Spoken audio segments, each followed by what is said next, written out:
ഇത് ഇന്ന് ഡെലിവേർഡ് ആയിട്ടുള്ള പ്രൊഡക്റ്റാണ്. ഞാൻ ഇന്ന് തന്നെ റിട്ടേൺ അടിക്കുവാണ്. ഇഷ്ടപ്പെട്ടില്ല. എൻ്റെ മാഗ്നറ്റിക് പവർ അത്ര പോരാ. അതുകൊണ്ടാണ് റിട്ടേൺ ചെയ്യുന്നത്.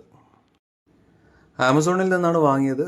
അത്യാവശ്യം റിവ്യൂസൊക്കെ നല്ല രീതിയിലുണ്ടായിരുന്നു. പക്ഷേ എന്തോ ഇതിൻ്റെ ഒരു മാഗ്നറ്റിക് പവർ അത്ര പോരാ. ഈ രീതിയിലുള്ളൊരു പാക്കിങ്ങിലാണ് ഇത് വരുന്നത്. ഇതിൽ ഈ ബ്ലൂ കളറുള്ളത് ഒരു മെറ്റൽ റിംഗ് ആണ്. ആൻഡ്രോയിഡ് ഫോണൊക്കെ കണക്ട് ചെയ്യാൻ വേണ്ടിയിട്ട് കേസിൽ ഒട്ടിച്ച് വെക്കാൻ വേണ്ടിയിട്ടുള്ളൊരു മെറ്റൽ റിംഗ്. അതുപോലെ തന്നെ അതിൻ്റെ യൂസർ മാനുവൽ ഉണ്ട്.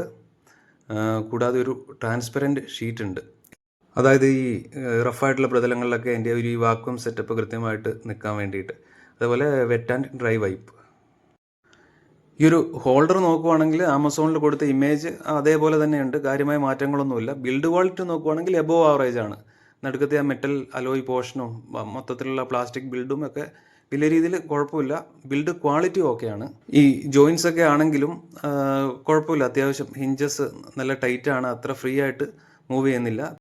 ഇനിയിപ്പോൾ ഇതൊന്ന് ഞാനൊന്ന് ഫിക്സ് ചെയ്ത് കാണിച്ചു തരാം. ഇതിൻ്റെ ആ ഒരു വാക്വം പവർ നല്ല രീതിയിൽ തന്നെ നല്ല സ്ട്രോങ് ആണെന്ന് തന്നെ പറയാം. ഇതൊരു ഗ്ലാസ് ടോപ്പ് ടേബിളാണ്. അപ്പോൾ ആ ഗ്ലാസ്സിൽ ഞാൻ ഫിക്സ് ചെയ്ത സമയത്ത് നല്ല രീതിയിൽ അത് പിടിച്ചിരിക്കുന്നുണ്ട്. ഞാൻ 2 കൈ ഉപയോഗിച്ചിട്ടും അത് എടുക്കാൻ നോക്കിയിട്ടും അത് ഒരനക്കവും ഇല്ലാതെ നിൽക്കുന്നുണ്ട്. പക്ഷേ ഫോൺ കണക്ട് ചെയ്യുന്ന സമയത്ത് നേരെ ഓപ്പോസിറ്റായി. ഇതിപ്പോൾ ഐഫോണാണ്. പ്രത്യേകം മാഗ്നറ്റിക് ആ ഒരു മെറ്റൽ റിങ്ങിൻ്റെ ആവശ്യമില്ല. പക്ഷേ ഇത് അത്ര സ്ട്രോങ് മാഗ്നറ്റായിട്ട് ഫീൽ ചെയ്യുന്നില്ല. ആ ഒരു മാഗ്നറ്റിക് പവർ ഞാൻ ഒന്നും കൂടെ ക്ലിയർ ആയിട്ട് കാണിച്ചു തരാം.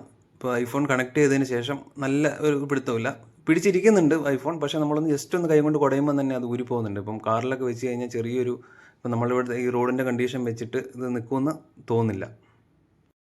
എൻ്റെ കയ്യിലുള്ള മറ്റൊരു ആൻഡ്രോയിഡ് ഫോൺ ഉപയോഗിച്ച് ഞാൻ ചെക്ക് ചെയ്ത് നോക്കി. ഇതിൻ്റെ കവറിൽ ഓൾറെഡി ഒരു മെറ്റൽ റിംഗ് ഉണ്ട്. ടെലിസിൻ നെക്ക് ഹോൾഡറിൻ്റെ കൂടെ കിട്ടിയ ഒരു മെറ്റൽ റിംഗ് ഉണ്ട്. അത് വെച്ചിട്ടും വലിയ മാറ്റമൊന്നുമില്ല. മാഗ്നറ്റിന് അത്ര പവർ ഇല്ലാത്ത പോലെ തന്നെയാണ് നിൽക്കുന്നത്. ഇത് കണക്ട് ചെയ്യുന്ന സമയത്ത് ആ ഒരു മാഗ്നറ്റ് പിടിച്ച് നിൽക്കുന്നുണ്ട്. പക്ഷേ നമ്മൾ കൈ ഒന്ന് ജസ്റ്റ് അനക്കി കഴിയുമ്പോൾ തന്നെ അത് താഴെ വീഴുന്നുണ്ട്. അപ്പോൾ എന്തായാലും ഈ ഒരു കേസിലും ഇത് ഫെയിലായിട്ടുണ്ട്. അതുകൊണ്ട് ഞാൻ എന്തായാലും ഇത് റിട്ടേൺ ചെയ്യുകയാണ്. ഇത് ഏതായാലും യൂസ് ആയില്ല. പോർട്രോണിക്സിൻ്റെ ഹോൾഡെക്സ് എന്ന് പറഞ്ഞൊരു മോഡൽ ഉണ്ടായിരുന്നു. അതിനെ അപേക്ഷിച്ച് കൂടുതൽ ടിൽറ്റ് ആംഗിൾസും പല രീതിയിൽ നമുക്കിത് അഡ്ജസ്റ്റ് ചെയ്ത് വെക്കാൻ പറ്റുന്നു. അതുകൊണ്ടാണ് ഇത് ഞാൻ സെലക്ട് ചെയ്തത്. ഇനി ഏതായാലും ആ പോർട്രോണിക്സിൻ്റെ ആ ഒരു ഹോൾഡെക്സ് എന്ന് പറഞ്ഞ മോഡൽ ഒന്ന് ചെക്ക് ചെയ്ത് നോക്കണം. ഇത് ഞാൻ റിട്ടേൺ ചെയ്യുകയാണ്. യൂസ്ഫുൾ അല്ല.